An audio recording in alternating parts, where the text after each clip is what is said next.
Hello friends. आज हम mission MPPSC 2021 के बारे में बात करेंगे।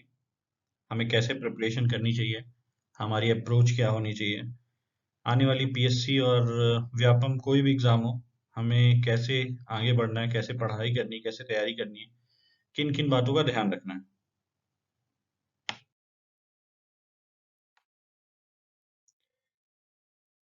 3 मेन पॉइंट हैं जो हमको किसी भी एग्जाम की प्रिपरेशन के लिए ध्यान रखने होते हैं। पहला है सिलेबस, दूसरा आप क्या अप्रोच ले रहे हो, और तीसरा है टाइम। अगर आपने सिलेबस को सही से नहीं समझा है तो एग्जाम निकालने में काफी प्रॉब्लम होती है। चाहे आप कितनी भी मेहनत करो, चाहे आप कोई भी कोचिंग इंस्टीट्यूट ज्वाइन कर लो, syllabus is the most important thing which you need to understand. उसके बाद आपकी अप्रोच क्या होनी चाहिए, आपको एग्जाम को कैसे अप्रोच करना है, किस टाइप का एग्जाम है, ये सबसे ज्यादा मैटर करता है। उसका time management is must, how you are managing your time. कितने टास्क आपके पास इन हैंड हैं, क्या आप सिर्फ इसी एग्जाम की प्रिपरेशन कर रहे हो या आपके पास लिमिटेड टाइम है। बिकॉज पीएससी, कई लोग डेडिकेटेडली पीएससी की तैयारी करते हैं एंड कई लोग जॉब के साथ भी पीएससी की तैयारी करते हैं। तो time management is very important aspect for any exam, right. Okay, so जैसा कि हमने बोला, सिलेबस तो सब एमपीपीएससी का सिलेबस आप एमपीपीएससी की साइट में चेक कर सकते हैं। इनकी एक साइट डेमो करके भी है, वहां पे भी आपको रिडायरेक्ट कर देगा ये यूआरएल, आप वहां जा सकते हैं। आपको एग्जाम पैटर्न, किसी भी एग्जाम के लिए आपको सबसे ज्यादा जरूरी है आपको एग्जाम पैटर्न समझना। अब एग्जाम पैटर्न आप कैसे समझोगे? एग्जाम पैटर्न आप समझोगे प्रीवियस ईयर्स के क्वेश्चन पेपर लेके आप एनालाइज करोगे, ठीक है। तो आप सबसे पहले ये एनालाइज करोगे कौन सा सेक्शन है जहां जो सबसे ज्यादा वेटेज लिए हुए, कौन सा सेक्शन है जहां से सबसे ज्यादा क्वेश्चन आते हैं, ठीक है। आप जब एनालिसिस करोगे तो आपको दिखेगा कि कौन सा ईयर में किसको वेटेज ज्यादा मिला है। तो ऐसा नहीं है कि आप कोई भी सेक्शन छोड़ के चले जाओ, नहीं। बिकॉज अगर आप देखोगे तो यहाँ पे कट ऑफ भी वैरी करती है, तो इट डिपेंड्स कि किस सेक्शन से ज्यादा पेपर आ गए। कई लोग वो सेक्शन छोड़ के चले जाते हैं, या कई लोगों की उतनी अच्छी पकड़ नहीं होती, तो उसकी वजह से कट ऑफ भी वैरी करता है। पेपर का लेवल कैसा है, तो आपको सारे सेक्शन ही देखने पड़ेंगे। जैसे अभी आप देखोगे यहाँ पे इंडियन वर्ल्ड एंड ज्योग्राफी, तो इसका वेटेज 15% के अराउंड है। इंडियन एंड वर्ल्ड ज्योग्राफी का पॉलिटी का आप देखोगे तो almost polity is around 20 to 25% और 15 to 25% पॉलिटी का वेटेज है। पॉलिटी से क्वेश्चन बहुत आते हैं, इसमें आपका सारा एक्ट आ जाएगा, आपके सारे इंस्टीट्यूट्स आ जाएंगे, आपकी पूरी लक्ष्मीकांत की जो बुक है वो ऑलमोस्ट एक एक article, everything will be covered under polity. Okay, sports sports एक बहुत ही इंपॉर्टेंट टॉपिक है। कई लोग इसको नेग्लेक्ट भी कर देते हैं, कई लोग ध्यान नहीं देते, बट कई बार आप देखोगे तो 2017 में 15 क्वेश्चन आए हैं, 2019 में 11 क्वेश्चन आए हैं, तो स्पोर्ट्स पे भी काफी ज्यादा फोकस रहता है एमपीपीएससी में। ये एक बहुत गुगली गुगली है ये एमपीपीएससी की, कहीं से भी क्वेश्चन उठा के दे देता है। उसके बाद आप करंट अफेयर्स, आपका जितना भी मोस्टली, मतलब बेस्ड ऑन माय एक्सपीरियंस, आपका जो भी एग्जाम डिराइव होता है वो आपके करंट अफेयर्स पे ही डिराइव होता है। तो आप पास्ट 1 ईयर 2 ईयर के जो लेटेस्ट न्यूज है, अगर आप उसके टच में हो तो आपका जो भी सेक्शन है, स्पोर्ट्स है, साइंस एंड इन्वायरमेंट, आपका सारा कुछ कवर हो, because everything is current. But मैंने जस्ट क्लासीफाई किया है किस सेक्शन से आता है based on syllabus, but everything is given by current affairs. 80%, 70 to 80% in MPPSC, कभी कभी कुछ भी पूछ लेते हैं, वो डिफरेंट बात है, बट मोस्टली आपका ये करंट अफेयर से एवरीथिंग विल बी कवर्ड। सो आप करंट के टच में हो तो आप हर चीज के टच में हो। उसके बाद एमपी को अगर आप देखोगे तो एमपी से भी बहुत क्वेश्चन आते हैं, ज्योग्राफी, पॉलिटी, ये आप एक एनालिसिस करोगे पैटर्न की तो आपको पता चलेगा कि आपको पढ़ना कैसे है, ठीक है। आपको सिलेबस मिलेगा, आपको पॉइंट्स मिलेंगे, आपको कहाँ से स्टार्ट करना है। अगर आप बिल्कुल न्यू हो, अगर आपने कोई कोचिंग ज्वाइन नहीं करी है, अगर आप 12th में पढ़ रहे हो, अगर आप अभी कॉलेज पास आउट करने वाले हो, अगर आप कॉलेज में हो, आप पीएससी की तैयारी करने की सोच रहे हो, तो आपको सबसे पहले सिलेबस उठा के देखना चाहिए, सिलेबस में क्या है। उसके बाद आप सिलेबस को जब ड्रिल डाउन करो, ठीक है, कभी भी सिलेबस से डरना नहीं, हमेशा सिलेबस को ड्रिल डाउन करो, पेपर उठाओ, 4 दिन लो, 5 दिन लो आप अपनी एनालिसिस में, ये टाइम है जो आप ले सकते हो, ठीक है। उसके बाद आप डिसाइड करो आपको एग्जाम की तैयारी करनी है, अगर आपको करनी ही है तो फिर आप उसके अंदर जाओ, आप हर टॉपिक पे सिलेबस पे देखो, प्रीवियस ईयर के पेपर देखो। देखो ये सब एक एक मेथड है कैसे आप एग्जाम को क्रैक करोगे, बट इसका मतलब ये नहीं है कि यहाँ पे 16 15 क्वेश्चन आए तो हम सिर्फ जियोग्राफी पढ़ के और पॉलिटी पढ़ के चले जाएंगे, नहीं। किसी भी सेक्शन से क्वेश्चन आ सकते हैं, सारा ही पढ़ना है, बट कौन सा इंपॉर्टेंट है, किस पे ज्यादा टाइम स्पेंड करना, हमको ये पता चल जाता है। ठीक है, अभी नेक्स्ट अगर मैं जाऊंगा तो बेस्ड ऑन दिस मैं देखूंगा एमपी 25 to 30% कवर करता है। हिस्ट्री जो मैंने आपको बताया सेम लाइंस पे, ठीक है, तो हमको तैयारी करनी पड़ेगी उसके अकॉर्डिंग। अगर मैं एग्जाम में जाऊं तो अगर आप ओल्ड क्वेश्चन पेपर के एनालिसिस करते हो पास्ट 10 ईयर्स, ठीक है, तो आपको 15 to 20 क्वेश्चन वैसे ही नेक्स्ट ईयर के एग्जाम में आपके सेम पैटर्न पे मिलेंगे आपको। जैसे आप देखो इसी साल का पेपर देखो, आप किसी भी साल का पेपर देखो, एमपीपीएससी का पेट क्वेश्चन है डैम, क्यों ये डैम किस रिवर पे बना है, ये रिवर कहाँ से होके गुजरती है, ये सिटी किस रिवर के किनारे बसा हुआ है। बहुत बेसिक जेनरिक क्वेश्चन है, कई बार आदमी कंफ्यूज होकर गलत कर देता है। नेशनल पार्क, ये नेशनल पार्क कहाँ पे है, ठीक है, ये जानवर कहाँ पाया जाता है, तो आपका जो इन्वायरमेंट है वहां से बहुत क्वेश्चन पूछते हैं कई बार। ये नेशनल पार्क है, जियोग्राफी में भी कवर्ड होता है, ये इन्वायरमेंट में भी कवर होता है। पॉपुलेशन का जो डेटा है 2011 का, उससे बहुत क्वेश्चन पूछते हैं कि कहाँ पे पॉपुलेशन ग्रोथ रेट कम है, कहाँ पे ज्यादा है, कहाँ पे गर्ल्स पॉपुलेशन कितनी है, कम है ज्यादा है, किस डिस्ट्रिक्ट की ज्यादा है, किस डिवीजन की ज्यादा कम है। तो different different variety of flavour के क्वेश्चन बनते हैं।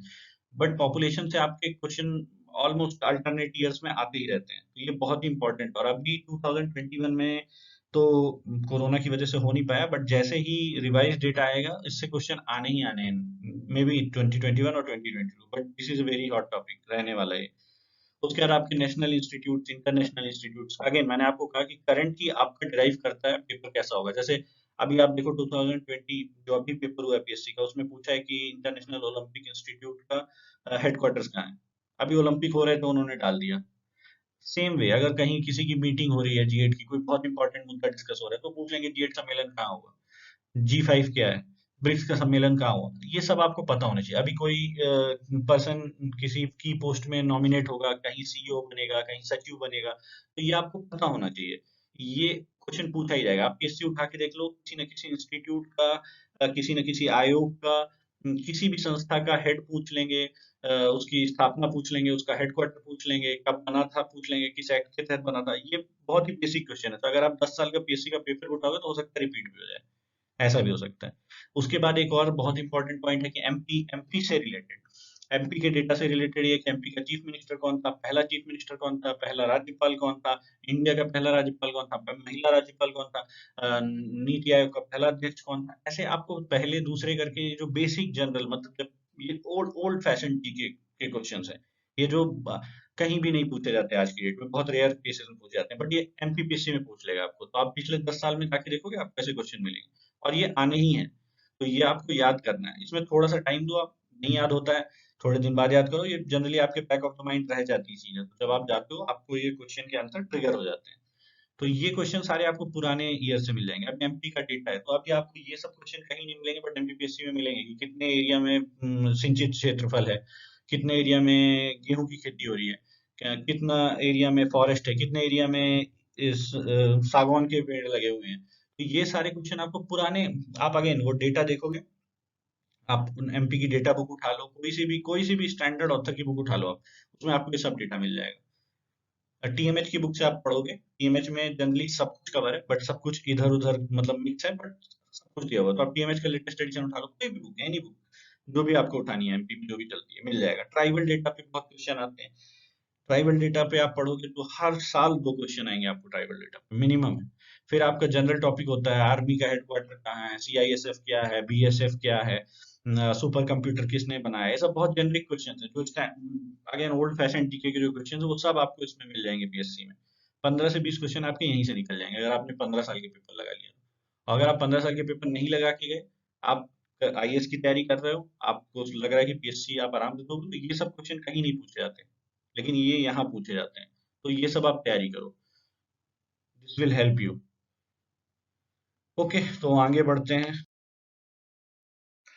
ओके, सो अप्रोच, अप्रोच में आप अपनी अप्रोच रखिए, डेली 2 to 3 आवर्स स्टडी करिए, सिलेबस बनाइए। अगर आपने पहले डिसाइड किया हिस्ट्री पढ़ेंगे, पैरेलली पॉलिटी भी पढ़िए, अपने नोट्स बनाते जाइए, नोट्स क्रिस्प होने चाहिए, ऐसे बनाइए जो आप रिवाइज कर सकें, पेपर के पहले रिवाइज कर सकें। ऐसा नहीं कि 2 पेज पढ़ा 2 पेज के नोट्स बना लिए, नहीं। अ, अगर आप प्री के लिए नोट्स बना रहे हैं तो नोट्स में आपके इंपॉर्टेंट पॉइंट्स होने चाहिए जिससे आप बहुत इजीली रिवाइज कर पाओ। अदरवाइज आपका ऐसा हो जाएगा कि आपने 200 पन्ने की नोट्स बना लिया, आप रिवाइज ही नहीं कर पा रहे हो। बहुत बहुत क्लीन, क्रिस्प एंड बहुत शॉर्ट नोट होने चाहिए प्री के लिए। मेंस के लिए भी आपको सेम वे पे ही रखना है, वो हम बाद में डिस्कस करेंगे, बट प्री के लिए बहुत ही क्लीन, क्रिस्प नोट चाहिए आपको। और करंट अफेयर्स तो अपडेटेड होना ही चाहिए, उसका आपके पास पूरा सार होना चाहिए, ठीक है। टेबुलर फॉर्म में बनाइए, जैसा आपको अच्छा लगता हो वैसा बनाइए, लेकिन नोट्स आपके पास होने चाहिए, हर चीज के नोट्स होने चाहिए, और वो बहुत ही शॉर्ट होने चाहिए एंड स्वीट। उसके बाद आपका अगर आप अभी पीएससी की तैयारी कर रहे हैं, ठीक है, ये पहला टाइम है आपका, तो कई बार ऐसा होता है कि बहुत सारे ऐसे नाम होते हैं, इवन हिस्ट्री में, जियोग्राफी में, पॉलिटी में, कई ऐसे एक्ट होंगे जो आपको समझ में नहीं आएंगे। अगर आप पॉलिटी पढ़ रहे हो तो स्पेशली आप उसको 4 बार पढ़ो, चौथी बार में आपको समझ में आएगा। और हो सकता है कि हिस्ट्री आप 3 बार पढ़ रहे हो, आपको भूल जाए, बार बार भूल जाए, ठीक है, कोई बात नहीं, सबके साथ होता है ये। आप उसको जितनी बार रिवाइज करोगे, आप सपोज कोई भी चीज, अब पढ़ने का मतलब ये नहीं कि बस पढ़े ही जा रहे हैं, समझो, मन लगा के पढ़ो, ध्यान लगा के पढ़ो। आप 8वीं से 10वीं बार में आपका ऐसा हो जाएगा कि वो आपको सारी चीजें अपने आप याद होती चली जाएंगी, आपको रटना नहीं है उसको, वो अपने आप आपके बैक ऑफ द माइंड सब सेट होता रहेगा, और आपको जब आफ्टर सम टाइम आपको रियलाइज होने लगेगा कि आपने सब याद कर लिया है। बट हाँ, आप रेगुलरली उसको एक्सरसाइज करो, आप उसको पढ़ो रेगुलरली अपने नोट्स को, ये करना जरूरी है, और बार बार पढ़ना जरूरी है। न्यूज़पेपर आप डेली पढ़ो, करंट से हमेशा अपडेट रहो, करंट बहुत इंपॉर्टेंट है। अगर आप जियोग्राफी पढ़ रहे हो तो मैपिंग करो, ठीक है, मैपिंग बहुत इंपॉर्टेंट है। जैसे बहुत सारे क्वेश्चन ऐसे आते हैं कि नर्मदा नदी कहाँ से जब बहती है, गंगा नदी कहाँ से बहती है। ये आप पीएससी का बहुत ही पेट क्वेश्चन है कि जब गंगा नदी निकलती है तो वो अलकनंदा भागीरथी नाम से जानी जाती है, फिर वो किन किन स्थानों पे मिलती है, किन किन नाम से जानी जाती है। तो आप ये सब अगर मैपिंग करके रखोगे, जैसे इंडिया की सीमा किन किन देशों से मिलती है, ठीक है, वो कभी भी पूछ लेंगे आपको, नॉर्थ ईस्ट में बहुत सारे स्टेट्स हैं जहाँ पे आपको कंफ्यूजन हो जाएगा, तो वो सब अगर आपने मैपिंग कर रखी है तो आपके कभी गलत नहीं होंगे। एमपी की सीमा कितने राज्यों से मिलती है, बहुत सारे ऐसे भी है एमपी के। आप अगेन आप पीछे जाके देखना, ये सारे पेट क्वेश्चन है पीएससी के, ये पूछता ही पूछता है। तो अगर आपने इसकी प्रिपरेशन कर रखी है, मैपिंग कर रखी है, आपको कभी नहीं भूलेगा। और आप अपना करंट हमेशा अपडेट करके रखो, आपने करंट अपडेट करके रखा है, मैपिंग करके रखी है, इनोवेटिव मेथड्स बना के रखी हैं, ऐसा ऐसे मैं कभी उस चीज के फेवर में नहीं रहता। लोग क्या करते हैं, कुछ रटने की ट्रिक बना लेते हैं, फिर वो कुछ भी बना लिया उन्होंने कि सपोज सार्क में कितने 8 देश हैं, उसकी एक ट्रिक बना ली, ठीक है, किसी टीचर ने ट्रिक रटा दी, अभी वो गए तो वहां पे ट्रिक ही भूल गई, ठीक है। अभी वो ट्रिक भूल गई तो वो पहले तो वो ट्रिक याद करेंगे, अब उनको ट्रिक नहीं याद तो कुछ याद ही नहीं आ रहा। आपके कंसेप्ट क्लियर हैं, आपको कोई ट्रिक की जरूरत नहीं है, आपके कंसेप्ट क्लियर है, आपको वहां पे कंसेप्ट याद आ जाएंगे। लेकिन ये जो ट्रिक रट रट के जाने वाला काम, ये कभी मत करिए, कोई भी ट्रिक आप ऐसे मत बनाइए, क्योंकि वो ट्रिक, क्योंकि आप एक्चुअली क्या कर रहे हो, आप कंटेंट को नहीं समझ रहे हो, कंटेंट को नहीं पढ़ रहे हो, आप ट्रिक ट्रिक रट रहे हो। आपकी ट्रिक भूल गई, क्योंकि इतनी सारी ट्रिक हो जाती है, मैंने लोगों को देखा है, 100 100 150 ट्रिक रट के बैठ जाते हैं, फिर वो वहां पे भूल जाते हैं, वो मिक्स कर देते हैं, और आपका जहाँ पे भी अंतर है वो गलत हो जाएगा। तो आप कंसेप्ट समझिए, कंसेप्ट को पढ़िए, कोई ट्रिक नहीं, आपको पूरा डेटा और हर चीज को डेप्थ में पढ़िए। जब आप हर चीज को डेप्थ में पढ़ेंगे तो आपको क्वेश्चन कहीं से भी घुमा के पूछ लेगा। अब ये एक एग्जांपल दे रहा हूँ, मेरा एक इंस्टीट्यूट है, एबीसी गवर्नमेंट ने खोल दिया, ठीक है। पहले साल क्वेश्चन आया, एबीसी इंस्टीट्यूट कब खुला, ठीक है।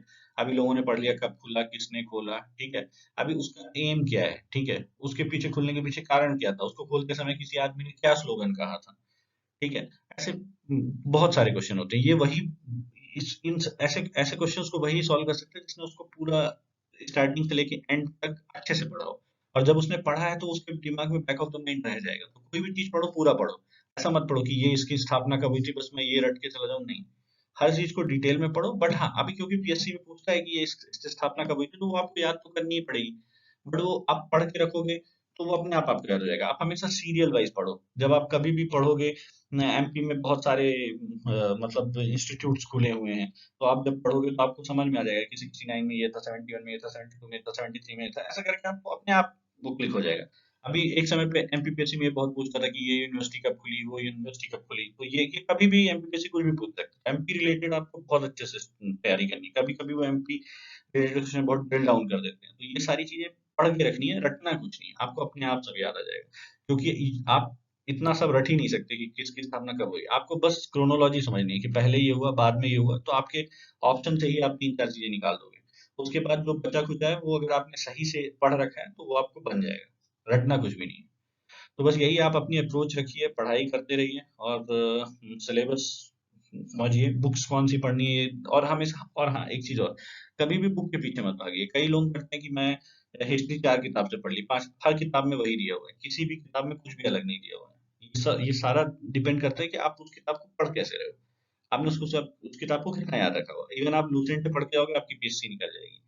इवन आप लक्ष्मीकांत से पढ़ के जाओगे और लूसेंट से पढ़ के जाओगे, ठीक है, बोलना नहीं चाहिए, लक्ष्मीकांत बहुत अच्छी बुक है, उसमें बहुत आपको डेप्थ में नॉलेज मिलेगा, डेफिनेटली लूसेंट में आपको ऊपर ऊपर से नॉलेज मिलेगा, ठीक है।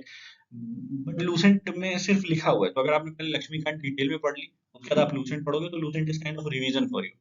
तो हमेशा आप एक अच्छी स्टैंडर्ड बुक पकड़िए और उसको उसके पीछे उस पे आप सारी तैयारी करिए। जैसे पॉलिटी में आपने लक्ष्मीकांत पढ़ लिया, आपको कुछ और पढ़ने की जरूरत ही नहीं है। अभी उसके बाद लोग पढ़ेंगे, सुभाष कश्यप भी पढ़ेंगे, उसके बाद एक और ऑथर है वो भी पढ़ेंगे, फिर दो दो किताबें और पढ़ेंगे। पीएससी में इतना करने की जरूरत नहीं है। पीएससी में आपने एक बुक पकड़ ली, उसको पढ़ लीजिए, उसको याद कर लीजिए, ठीक है, और उसके बाद आप लूसेंट से रिवाइज कर लीजिए एग्जाम के पहले। इतना बस, बुक के पीछे मत भागिए, कंटेंट के पीछे भागिए। एक कोई भी बुक पकड़िए, उसको पूरा पढ़िए, that's it. Thank you, thank you friends. और हाँ, टाइम मैनेजमेंट बहुत इंपॉर्टेंट है, तो टाइम मैनेजमेंट पे ध्यान दीजिए। चलिए, बाय बाय।